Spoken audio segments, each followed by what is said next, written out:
Welcome to another episode of We Don't Die. I'm your host, Sandra Champlain, author of the best-selling book called We Don't Die, A Skeptic's Discovery of Life After Death.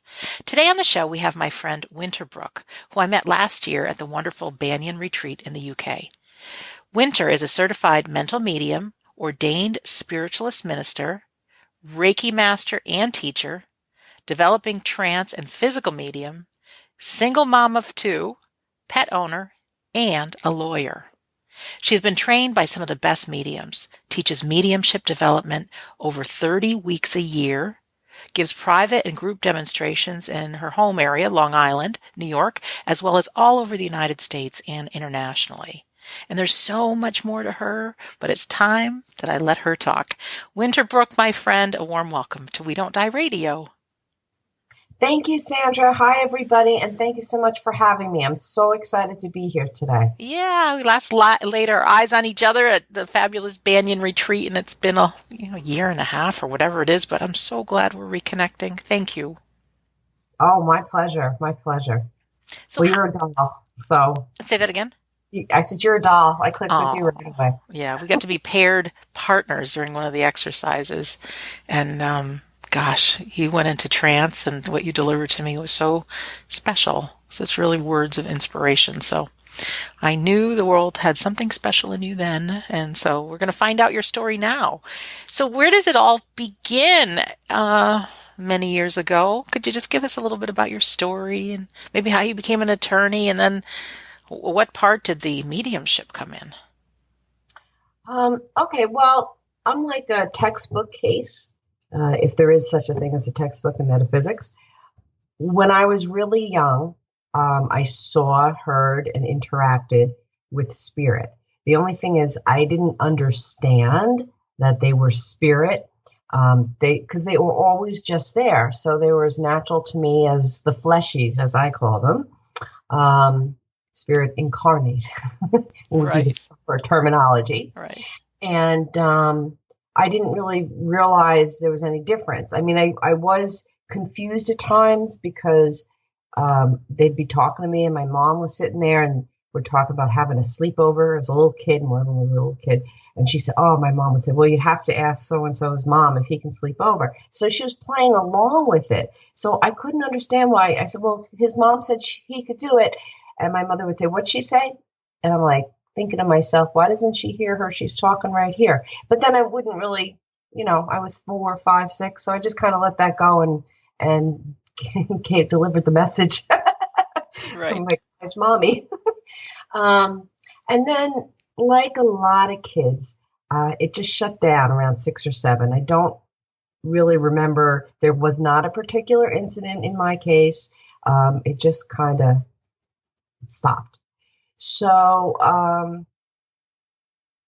life went on. Now, I did have a couple of unexplainable situations, but I just kind of, I don't know what that was. And I pushed that aside. And in my house growing up, we did not discuss metaphysics. It was not that it was prohibited in any way. It just wasn't part of the reality. So I grew up in my hometown of Northport, which I love. And I went off to Boston College, which I love Boston. Yes. Near there. And then I went to St. John's Law, became an attorney, and I love law. And I, remained in Northport, opened up my own law practice. I had my first daughter from my former marriage. And then while I was a single mom, I went and adopted my second daughter, and life was good. And then, I don't know, about 12, 13 years ago, 2005-ish, in that time, I got very involved with humanitarian work and saving the lives of kids, which I do miss now. But fantastic. And anyway, strange things started happening. The first thing that started happening was I was experiencing the emotions of others. Now, in hindsight, I understand that's empathy. But back then, I didn't even know what a medium was. I didn't know. And my understanding of psychics was, the caricature of the woman at the carnival or the fair, or they had these psychic fairs. I never got involved with it. The crystal ball, all that sort of Yeah, thing. Yeah. cards. I didn't know anything about it. I mean, it was like you saw references in movies, right? That was about it. But anyway, so I thought it was kind of odd. I'm sitting on a cruise ship with my two children, and of all things, at a lecture talking about dinosaurs. So as calm as you can get. And all of a sudden, I feel this surge of anger. And I'm like, there's no reason for me to be angry.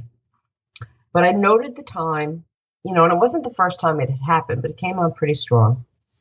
And I just all of a sudden got the impression it was my business partner who was back on Long Island. I'm sitting in the Gulf of Mexico. And back then you didn't make phone calls on the boat because it was wicked expensive. Yes. So 10 days later, when I'm back home, I called my business partner up and I said, hey, did you get upset at such and such a time on this date? And, he thought it was a little strange. Why is she asking me? And then all of a sudden, oh, yeah. He had seen a dog run out and get hit by a car. So he was very upset at that time, and I felt it. So that was kind of my introduction to the world of metaphysics.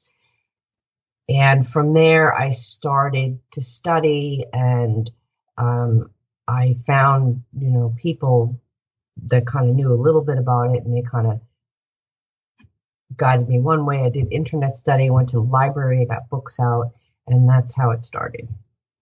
And I decided I didn't to pursue investigating then if I had any abilities. I didn't know. And that's when I started attending spiritualist churches, and I sat in circles, and I got a couple teachers on Long Island. And from there, it evolved into going up to Omega, Kripalu, etc. And that's how I ended up doing what I do. And of course, at one point around 2008, I realized, I had to make a choice if I was going to do the mediumship or if I was going to continue practicing law, because I couldn't do both and be a single mom. So I decided to close my law practice, keep my license in case it didn't work out. And I still studied for another year or so before I actually started working professionally. But that's my background story. Oh, that's great. And you've done a lot of studying besides Omega and Kripalu, Banyan, Arthur Findlay College. You took the Morris Pratt course. You've... Yeah, I did the full course load on that. Yeah, I did. I mean, at one point in the beginning, I was working at two churches on Long Island. I was a member of one church, but every Sunday I also went to the other church, and I was on the platform. I was giving messages. So I'm cautious. I like to have a lot of experience before I go out and do something professionally. Yes. And I still believe in continuing ed. That's probably kind of like, my legal background is attorneys. We take continuing education. So I like to learn from my colleagues, as well as I do teach. I teach at least 30 weeks a year out of my office, and then I go to other venues and I teach. So to me, it's sharing. They're sharing with me. I then turn around and share it with those that come to my workshops, and then they go and they share it with somebody else. So it's all good. Yeah, there's strength in numbers too, and sharing like that is the best. Service is the coin of spirit, right? Isn't that what they say? But sharing like that is great. Do you remember, Winter, when you first started studying and when you first got into mediumship, that you actually could tell somebody their deceased loved ones? Do you remember? Do you have any stories of holy cow moments?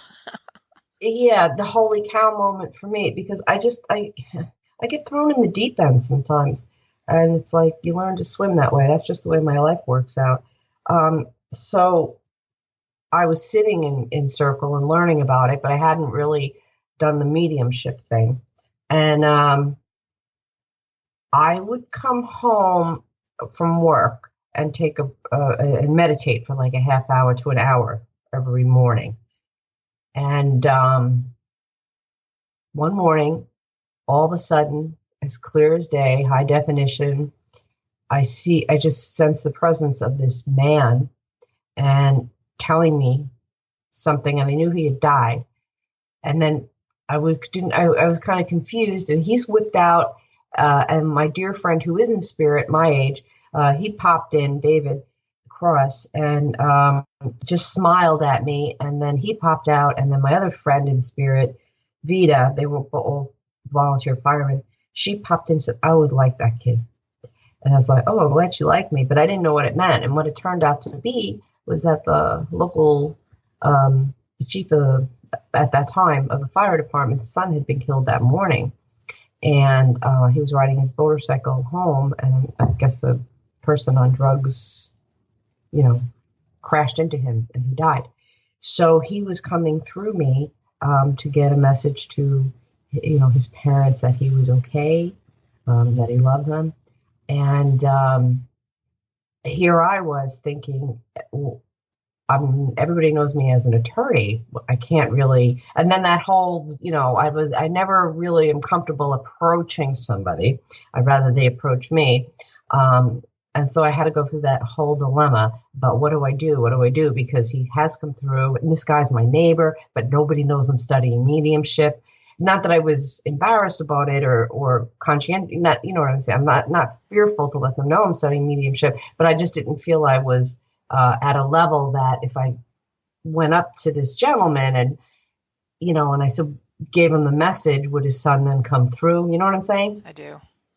So it turns out like that night, of course, or the second night, my daughter's friend comes over and proceeds to tell her 3 pieces of information about this accident, which was now all over the front page of Newsday, which is the main paper of Long Island, that they garnered at the site, which was basically the information that the decedent wanted me to convey, with the exception of that he still loves his parents and he was around. So I knew that he wasn't in pain, he died instantly, things like that. So that actually got to them. And then the message, Spirit arranged it that this child comes over and tells my friend, and I overhear it, my daughter and I overhear it. So I got the message that it's okay that I didn't go running over there, because I was quite relieved. As it turns out, I waited about 6 months. And then when I felt confident enough, I called an intermediary. My friend's an undertaker, and he knows him. And I said, well, call him and ask him what he wants. If he wants me to talk to him, I can't guarantee anything, but this is what happened. So he did. And the gentleman did, call me.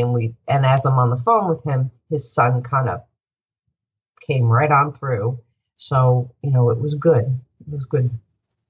Wow. And I mean, it might have been the perfect thing you needed too, that confirmation that what is coming through is the real deal, by knowing what was in the papers and that it had come into your mind and stuff. Yeah. There was that level. I was kind of confident that it was him, but it was more that I wasn't confident in my ability to have the mediumship open, at will. Does that make any sense? Mm-hmm. In other words, I just was in meditation and it came through. I wasn't planning on it. So, but if I got into a conversation, I would kind of want it to open up again for him, if that makes sense. Yeah, it does. Do you remember when you decided to hang up the shingle as a medium? Did you have any people look at you a little strange thinking you're an attorney and you believe in this? Any of that happen in your life? Just a couple, for the most part, I just kind of quietly closed the firm. I didn't go into why. I just said I'm going to pursue other opportunities because I was still studying. Honestly, mm-hmm. I wasn't quite confident with my ability, I guess. I felt like I didn't jump into this just because I opened up in 3 months, take a class, and 3 months later yes. start. Again, I know some people that do that, and that's fine. God bless them.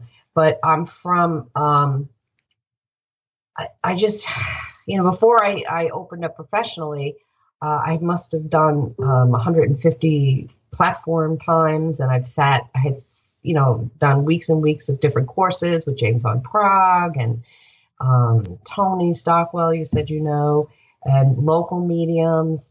So I had a lot of prep work. Yeah.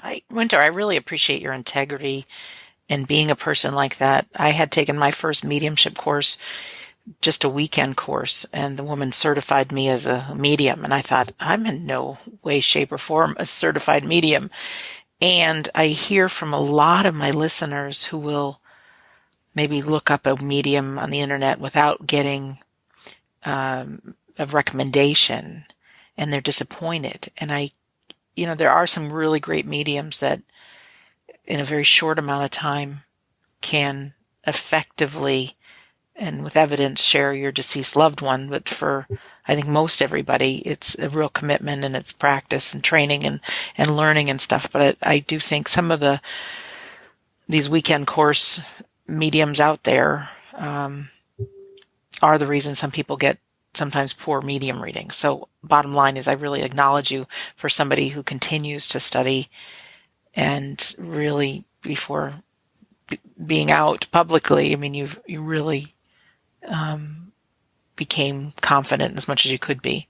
And now you're making a profound difference, not only doing demonstrations, but also teaching, which, I mean, sharing is the absolute best. Thank you. Yeah, you know what it is, Sandra? I ended up coming at it through the spiritualist background, but metaphysics.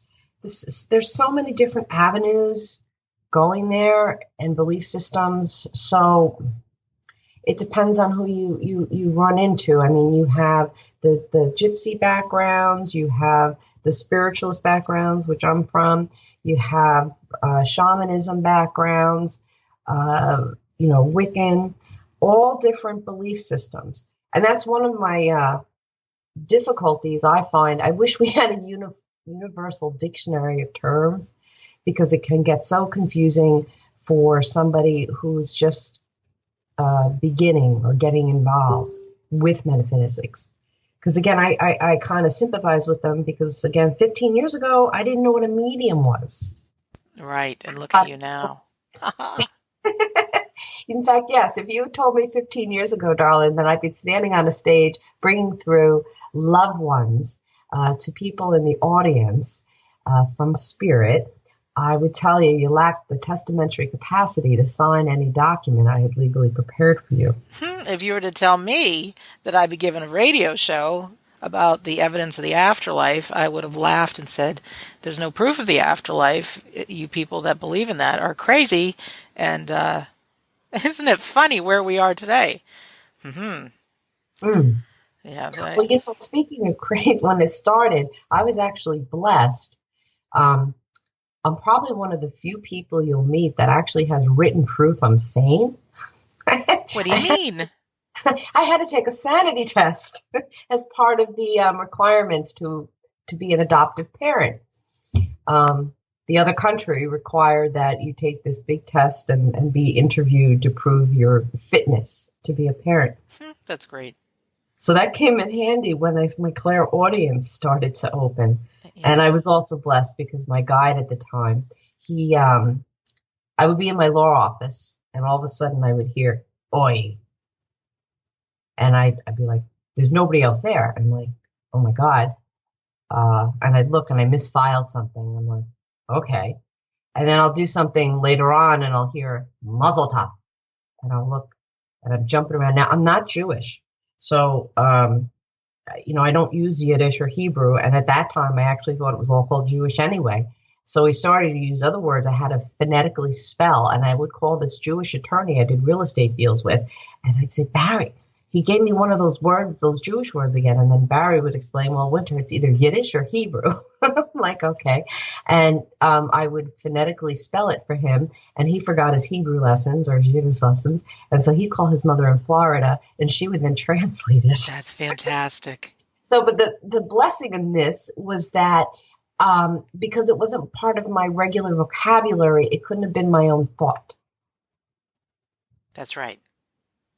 If he had said it in English, I would have probably dismissed it because I have 1,000 thoughts, like most people go into mind at any given moment. So the fact that he chose those words in a different language, and I didn't know what they meant, that really helped me feel confident with my discernment as to what was mine and what was coming in from spirit. Oh, that's great. Winter, we've talked just a tiny bit. You said the word spiritualist and spiritualist background and stuff. For one of our listeners who doesn't know, could you just talk a little bit about spiritualism and maybe a spiritualist church and why they're connected to mediumship? Sure.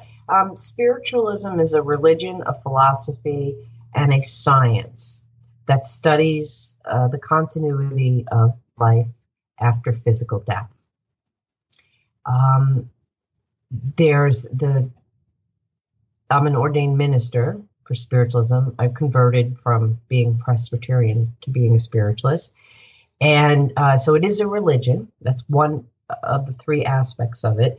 And the services, one of the reasons I just love spiritualism is because of the way the services are set up. Although different spiritualist organizations and churches may vary a little bit, I've learned. The way I do it in my church is we open with a guided, there is prayer and there's hymns, but we do a guided meditation. We have chair healing during the meditation. You can get up and come for a healing, which is usually my Reiki practitioners. My daughter does chair healing in my church a lot. She's just turned 16. She's a Reiki Master. Great. Yeah. And, there's an inspirational address, which can either be written. I kind of encourage my members to give speeches, or I do it in trance sometimes. And then the end of the service, we have messages to prove the continuity of life. And it's where, especially my student mediums, it's a great platform for them to practice. And then usually I'll get up. This is my church. I mean, other churches do it differently. And give messages from loved ones in spirit. And we try to focus on evidential mediumship, which is proving it is that particular loved one versus, I have a loving, relative with this message type of read. Yeah, and you come up with specifics of who it's for. Yeah, evidential. So it's personality, physical traits, memories, things like that. And then there's usually a message that comes with it. Now, other spiritualist churches, they may have they do a lot of this in England. I see they have one medium come for their service that handles the address and the message work. Boom. And then the next week they have another medium. So they do it that way. So when I tell you how my church is doing it, just so that if one of your listeners wants to check it out, they're not surprised. Oh, well, she said it was this way, but these people are doing it that way. So every church can kind of change a little bit. And there's different branches of spiritualism, I guess you want to call it. In the U.S., we have the National Spiritualist Association of Churches, and they have their own guidelines and their own charter, and there's a lot of churches involved. And we have the NSA, the General Spiritualist Assembly, and that's another organization of member churches. Then there's independent. That's what my church is. Then when you go over to the UK, and they have the SNU, and they have there's another one, they have the General Spiritualist Association, I think they call it. Don't quote me on that one. I won't. And they have, we have principles which kind of set forth our beliefs. And they can vary a little bit depending on which spiritualist church you kind of walk into. But it's all really similar. I think it's kind of, you have the Jesuits and the Franciscans, in with the Protestants, you've got the Methodists and the Lutherans. So the same thing with spiritualism. But they all share a belief in the continuity of life, and they demonstrate that through the faculty of mediumship. Thanks for sharing that. And I found myself, I've been to several spiritualist churches back in the day when I first started investigating. And I was so afraid that I'd find this kind of weirdo group, and I found so many people, regular people, often lots of senior citizens and people that have been practicing all their life. And I found what a wonderful, loving, congregations. Not at all like I'd pictured some new age, everybody wearing tie-dyed kind of thing. So, hey, what's wrong with tie-dye? Nothing wrong with tie-dye. Nothing wrong with tie-dye at all. And I apologize if I offend any tie-dye wearers right now. But what I'm saying is I had an expectation that I wouldn't fit in. And, I was a skeptic, very critical. But man, talk about loving people. And like you say, you can, if you're interested, actually learn mediumship and start developing. Yeah, a lot of the churches will hold development circles to enable their congregates to learn and tap into themselves. So it's an awesome place to start. And then, if you decide to pursue it further, then, definitely avail yourself to classes with experienced mediums. Thanks for sharing about that, because it's nice to, so the whole give someone a fish or teach them how to fish from Jesus. But if you're interested in this, there's places to go and definitely be part of a congregation and sit in on worship services, but then there's also participating if you feel drawn to that. And also there's an online education, the snui.org, which I've recommended to many because some people do not have a spiritualist church around them. So, Winter, what should we talk about now? How about what you're passionate about now, or some of the things you're doing? Because you're up to a lot, my friend. I do a lot. You know what? They tell us that after we transition to the world of spirit, we have a life review. So I plan to be very busy reviewing everything I do. So I try to keep busy. Although I got to be honest, sometimes I just want to cry. You are busy. Yeah, you need to take, well, we all do, take time for ourselves, but it's hard to do sometimes. Yes, because I am a single only parent with 2 kids. That takes up a lot. And I do teach the mediumship then. 30 weeks per year, you say? Those are I teach mediumship at my office. So over 30 weeks a year, I'm teaching once a week. I run the services once a month. That's why we only meet once a month, because I wasn't going to actually do the whole become a minister thing, but my dear, dear friend passed, and which I want to share that story. Yes. And then trying to help resurrect her church from the dead, it kind of didn't go so well. But all these people were coming because they wanted to find out what spiritualism was about.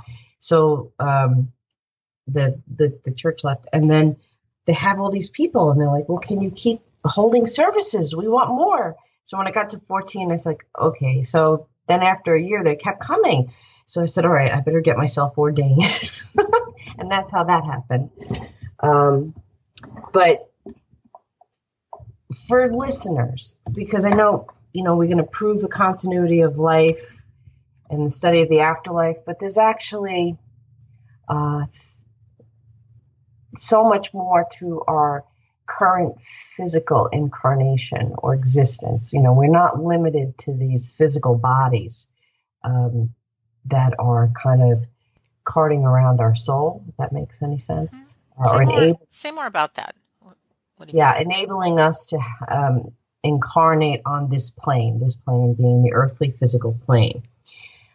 So, sure, you've had guests that have talked about, we all do out of bodies. Some of us remember, some of us are consciously aware. Some of us are not aware of it in our conscious state. And it's just that this story came to mind that maybe somebody might need to hear it. When my dear friend and teacher, Patricia Duffield, was passing away, it was kind of unexpected. And at one point, they had decided they were going to disconnect life support.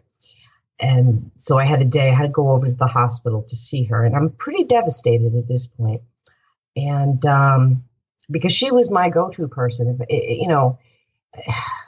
When I was overwhelmed with life, as single parents can be at times, I could always depend on Pat. She was the only person I really had that I could depend on. So we were very close. And I go over there, and it's a rainy morning, so my allergies are crazy, and my arthritis is flared up. I'm just a freaking mess. And I walk into her hospital room where she's in a coma. And I knew that she'd been that way for a couple days, and they had made the decision the next day they were going to disconnect. And I just walk in and I realize her soul is not in the body. It's just the body. And so I start healing, sending energy, healing energy to her in her body. And all of a sudden she comes flying in as only Pat could do. She was a very strong woman. And she just kind of bursts in the room. She'd been out flying around, out of bodies. And I just kind of said to her, I said, well, what are you doing? Why don't you just leave? Why are you here? What's going on? Why are you doing this? And she starts laughing. And I just, I wanted to say I loved you. And she just looks at me. I said to her, I said, well, you can't leave. I said, what am I going to do? I said, you're supposed to be on my healthcare proxy. And she just says to me, well, a heck of a thing that would be. So, and I just started laughing because, she's crossing over and she wasn't on the healthcare proxy. Right. And the reason I'm bringing this story up is that she and I were basically communicating and having a conversation.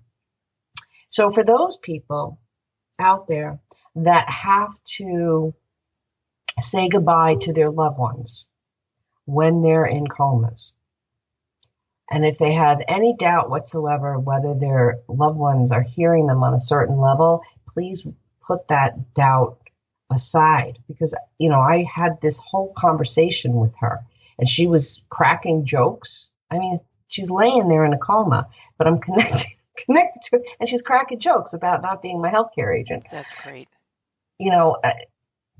It just, I don't know. For me, I think it's a story that helps people realize that they can hear you, and they do go on, and they are still around. Yeah. So speak your heart, and you can do it in your head if you're embarrassed, if you think people are looking at you. They can hear the thoughts. Mm-hmm. That's wonderful. Thank you for sharing that. I think that needed to be said because it is tough. So many people come to the show for different reasons, but to deal with the loved one that's crossing over or in coma or facing their own mortality, I mean, it's really good words. But Winter, I'd also like to ask you, you sit for trance and physical mediumship. Can you talk about how you opened the door into that world? Because I knew personally on my discovery of the afterlife, I was floored when I even found out trance mediumship and physical mediumship were real deals. So how did you get involved, and what is it you're doing now? Well, what I do now is, and what I've done for the last 4 to 5 years, the first year was off and on because it's very hard to find sitters who are able to dedicate the time. Meaning people that sit with you, right? Yes. Okay. Yes. Because we're sitting in a group. Okay. So it's very difficult in today's day and age to dedicate week in and week out. In our case, we're doing it every other week, but it's still hard. So the first year, I'd get sitters that could be with me for like 6 weeks, and then school would start up and they couldn't, they had to mind their children, so they couldn't come back. So it was kind of haphazard. But for the last 4 years, I've been pretty regular with my current group, and we sit in the dark with a red light. It's not pitch black because one of my sitters is afraid of the dark. Although I don't know how she manages, but she seems to manage because it seems pretty dark. You wouldn't want to walk around. And we use low light or the red light. And during that, the phenomena we've been getting to date, the room will drop in temperature when the spirit children come in. I do trance. The characters kind of come through me and speak. I've tranced, deceased persons, right up to aliens. And the reason I say that is because the other thing that happens is either overshadowing or transfiguration. Could you describe those two? They see the faces appear. my sitters, because again, we do have a red light bulb, so it's not pitch black. They watch my face and they see different faces appear. Sometimes what will happen is a face will come in front of me, their eyes are open, looking around, and yet if you were to look behind the mask, you'd see my face with my eyes closed. They see that this person has a dark skin, or they see that this person has a beard. These things appear. Beard, mustache, glasses. Yes. None of which that are on your face. Correct. My hands will look odd to them. Some of our regulars, we have, believe it or not, Audrey Hepburn. She works with me. I love her to death. And I knew that was going to happen. I didn't know when, but my friend Pat, who I just talked about, when I used to sit with her, Audrey would come in from time to time, and I couldn't understand why, but she works with me now with my trance. And I just actually got a new control. I'm so excited. It was just a fun experience getting him, Albrecht von Run. And then I have some other controls, we call them, or spirit guides that work with us. So that's what we do. And how did I end up doing it? Can I first ask, can everybody see the changes on your face? Yeah. That's usually I have a minimum of 6 people. Not always, but like 5 to 6 would see it. Is that called transfiguration or overshadowing? Well, see, that's my dilemma. It can be both. You have to figure out what it is. So in the beginning it was overshadowing. I've been led. I had a conversation with Susan Barnes from Lilydale. Have you been to Lilydale? Not yet. Nope. Oh, you gotta go. And go. In fact, I'm so excited. I'm going for my first time this summer. I'm going to be teaching. Yeah, I'm teaching a workshop up there on mediumship. Oh, send me the link or something when it's time, and we can share that on the show. Oh, thank you. So anyways, because the problem is I'm the one in the cabinet, so I'm not seeing what's going on. And I did go out and invest in a camera, but we're not working it right. So when I explained to Susan what my sitters are saying, she tended to agree with them because they feel that it is transfiguration. And they also see the spirit lights. They have machines that they use for these ghost hunting things. And that the monitors go crazy. Like when my little spirit guide, Charlie, comes in, he works with me. You see the gauge going crazy, measuring that whatever. I'm not really a techno person, indicating that there's a dead person in the room. When I first sorry to interrupt you, I took a course with Tony Stockwell on trance mediumship. And I so desperately wanted to be in a trance class, not having really a clue what it was. And he sat in front of the group, and it was a pretty good sized group, maybe 50, 60 people there. But I was like 5 feet from him, and there was a red light on, and we're at this retreat center. And I actually saw his face appeared to change that's why when you said beard, I was thinking mustache, glasses, man's face, woman's face. And I thought my eyes were playing tricks on me until somebody said, "Oh, do you see the glasses and the mustache?" And I thought, "You see that too." And I had never even known something like that was even possible.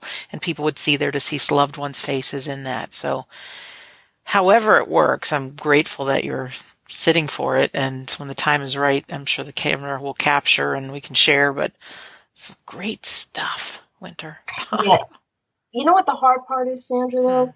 Most of the people in my group are also clairvoyant. See, that's where you run into problems. That's why it's not that I'm trying to be skeptical with them, but I'm cautious. Yeah. Because are they seeing it? Obviously, the dead people are flying in front of me, but are they seeing it with their third eye, or are they seeing it with their physical eyes? That's my question. And it's very naughty of me to doubt them, isn't it? Because it comes from an analytical mind, and that's why you've got the camera. Because when you start seeing it, if you do, with your own eyes, that's recorded, there'll be no doubt. but I get it. And I think we all need to have that skepticism. Yeah, no, I'm not. The problem with the camera is that I don't know how to use it correctly. So, like, I was listening to Shannon Haggard, and you have to do long exposure, she said. So I've got it. That's a whole technical thing that I've got to figure out. But they are, the phenomenon is happening in the group. So that excites me. Mm-hmm. I'm really looking forward to see if that's going to go any further. And I just had the most fabulous time getting to meet this new control of mine. And it was kind of cool because it was the information came through all different areas. So that was kind of neat. How does it feel when a new control comes in? I mean, do they say, "Hi, my name is so-and-so"? Or, I mean, I can't imagine. I try to do daily sitting, and I definitely feel the merge of spirit world energy, but I don't know who the heck it is. So how, and obviously you're quite further on your journey, studying and practicing than I am, but how do you know who it is? Well, in this case, the funny thing was the beginning of November, more or less. I woke up one night, in the middle of the night, and I see this man's face hovering above my bed. I see him from like the eyes up, so his bushy eyebrows and this white hair. And I just kind of looked up, and I knew that he was bringing me back, and I felt very safe with him. So I rolled over and went back to sleep. And, so that I commented on my experience on somebody's Facebook post, and, with my normal comic side, like, Spirit's got to send me. Well, how did they send me a young hunk one, right? So because you never get any work done if you get a handsome middle-aged man. And that was that. And then what happened was one of my students had to go for very serious surgery. And so I asked her if she wanted to come, because Spirit was nudging me to have her come so I could do trance healing during the group. So I invited her, because our sessions are kind of private. I don't do it professionally like I do the mental mediumship. And I sat her seat right in front of my cabinet. I went into it. And then all of a sudden, the new guy made his presence known. And I like to say made it because he was probably hanging out, just not, letting us know too much. He wasn't ready to come forward, because maybe I wasn't ready to have him yet. So he came in. It was so expansive. I stood up. And it was in the dark. We had a red light. And I had to walk the 3 or 4 feet to the chair where she was. And I looked down, and I had boots, knee-high boots on, but even though I was wearing sneakers, and then I just kind of went out again in the trance, right? Because I don't do deep trance for prolonged periods. I'm there, and then I'm out, then I'm there. And everybody heard his footsteps in the room, even though I was wearing rubber sole sneakers. And if I were walking in the room, you wouldn't hear it. And then we did the healing, and it was just like beyond incredible, the energy that was coming through. And so that was, and everybody who was in that room has sat with me for 4 years, and they know which cast of characters come through me as far as spirit people, etc. This was something entirely new and different. So that kind of perked my curiosity, and I wanted to know who this gentleman was. And I started, when I did my meditation, I try to meditate every day, or maybe sometimes sit in the power. I would see myself on an ice skating rink. It's one of my standard when I go on the ice skating rink, I know my guides for trance and physical are working with me. And I see this man, and he looks to me like Bella Caroli a little bit, that personality, that look. And I'm skating by him, and I'm like, "You're Russian?" And then he's shaking his head, and this happened 3 times. I kept saying, "You're Russian," and he's denying it. I sat in trance one night. He comes through again, and he announces to the group he's Prussian. See, I'm hearing in my out of body or projection or my meditation how he wanted that. I knew I wasn't getting it right, and he further because I'm speaking in trance now, he's coming through me. He tells them that his high point, his prime time was 1870. So I'm continuing to, and then they saw glimpses of different things.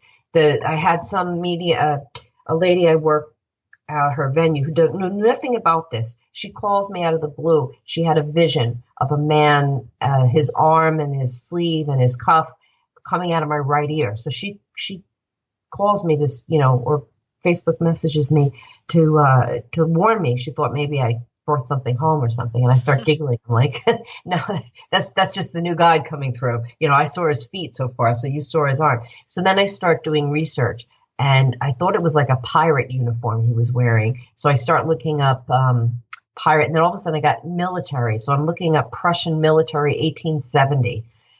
And then I'm at an Eyes of Learning luncheon, and we're all mediums, and the woman's like, "You got somebody standing next to you?" I says, "Yeah, that's my new friend. I'm trying to figure out who he is."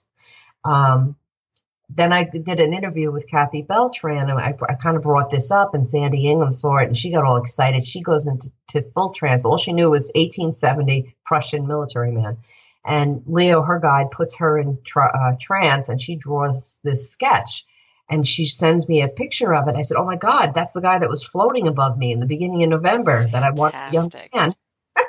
So as it unfolds and we get all this information, I knew that he was involved with royalty, but he tells me he was a count.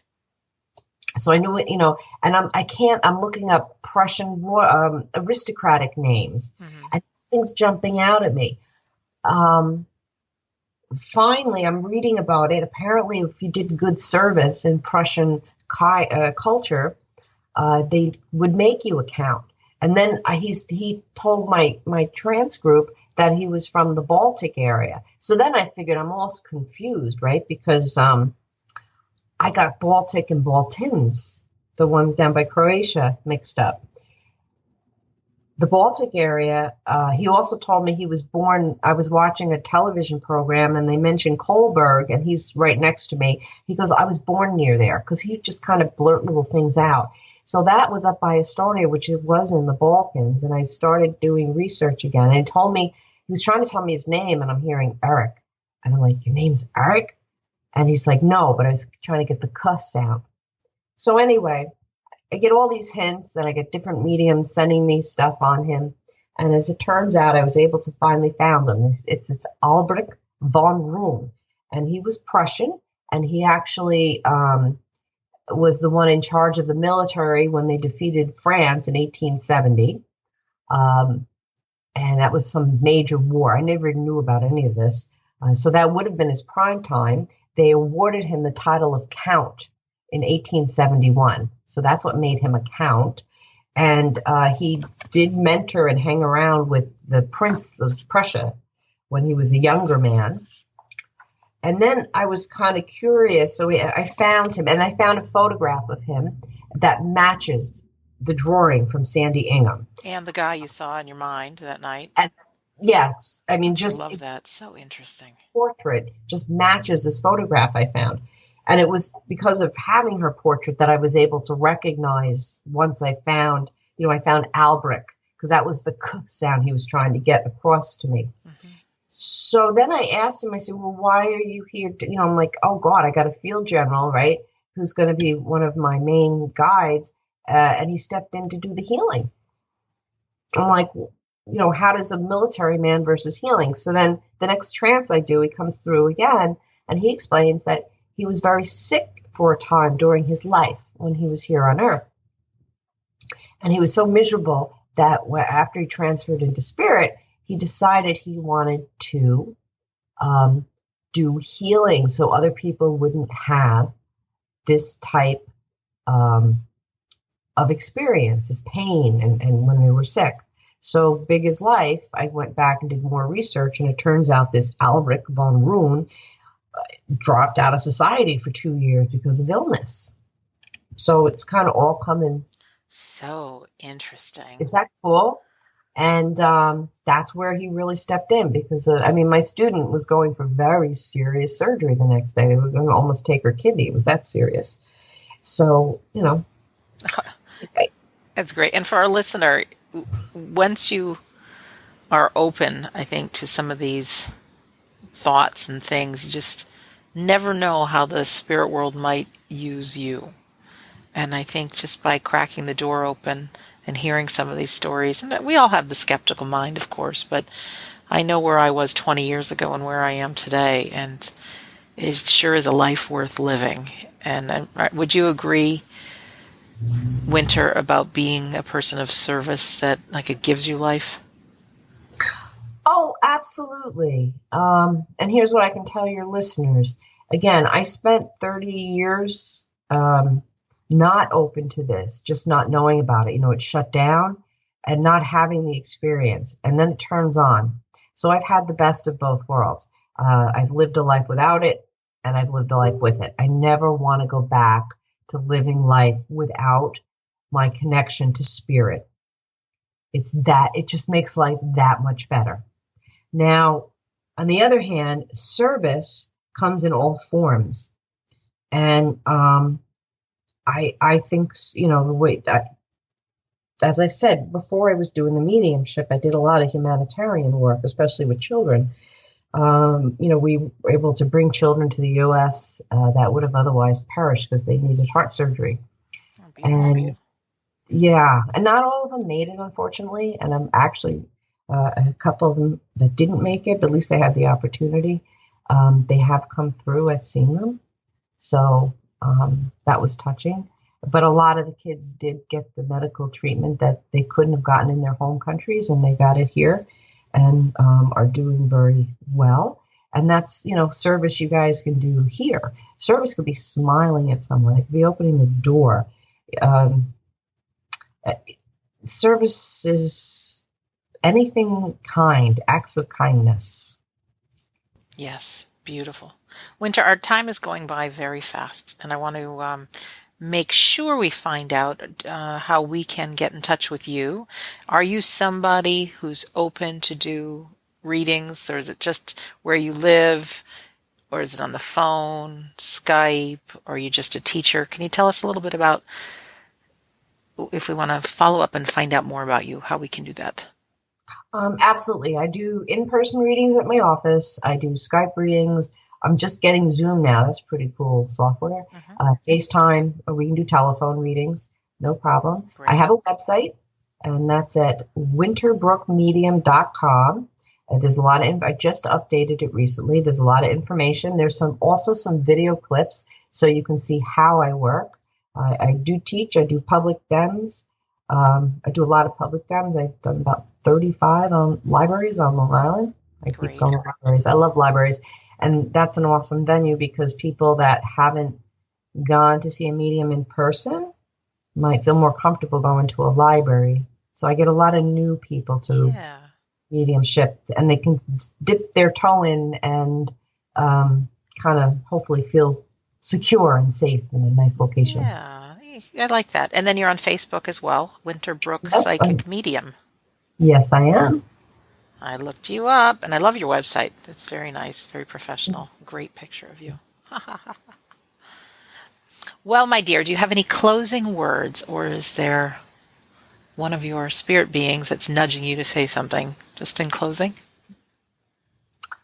I just want to thank you, and I want to thank everyone who's listening.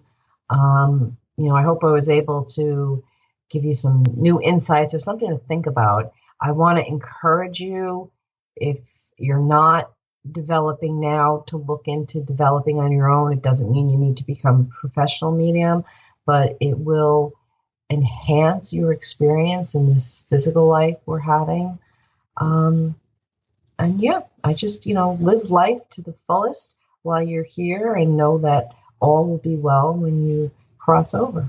Yeah, great words. Great words. Thank you, Winter Brook, for being our guest today. Thank you, thank you.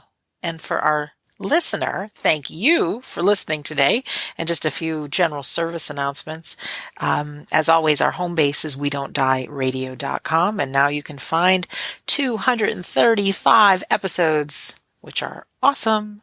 And we're on iTunes and YouTube and all kinds of podcast sites. And if you'd like, I offer a free audio called How to Survive Grief.